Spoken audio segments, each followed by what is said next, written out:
Nadini hetra seo go léir. Níor bhaid lo ach rud a bháin eile. Níos mó daoine hetra. Níos mó. Leave Chris alone.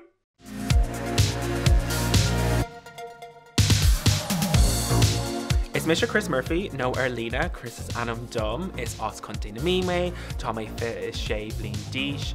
Tá gárod an tábhachtá domsa ceol dearnóig agus má man hóisiilta. Go bunasach I am a #BasicGay.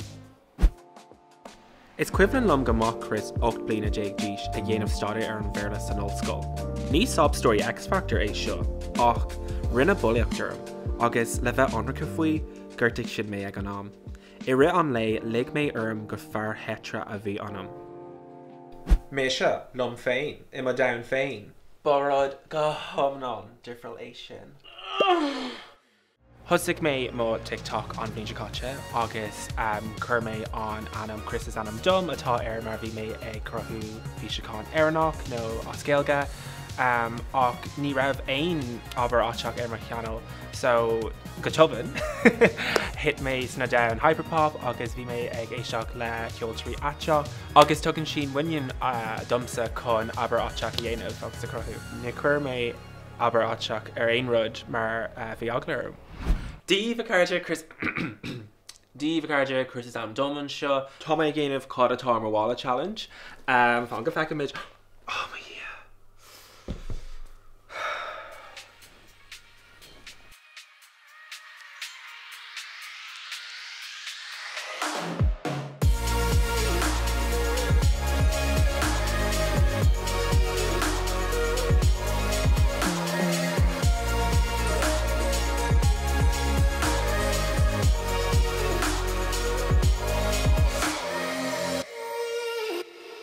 Current daoine femboy armsa mar tá mé gcónaí ag cathaibh, smidú ag dhéanamh rudaí le chuid grúig ag cathaibh AD ban inchnacht. It's coming on faoi lipage.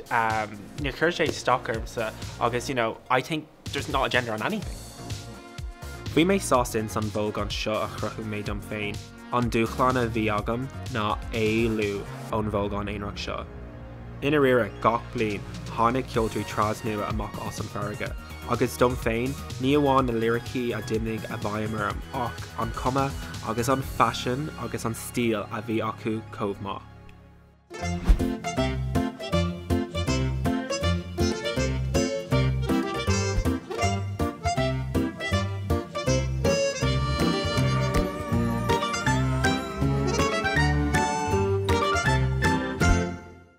Rud a chur inú uaim ná de réir mar thosaigh mé ag mothú níos compórdaí agus muineach ima Aiteachas. Agus mis ar chur níos mód an taobh sin dom féin ar lína. Tháinig méadú ar an méid blantraí a bhí agam ar lína. People appreciate me being my authentic self.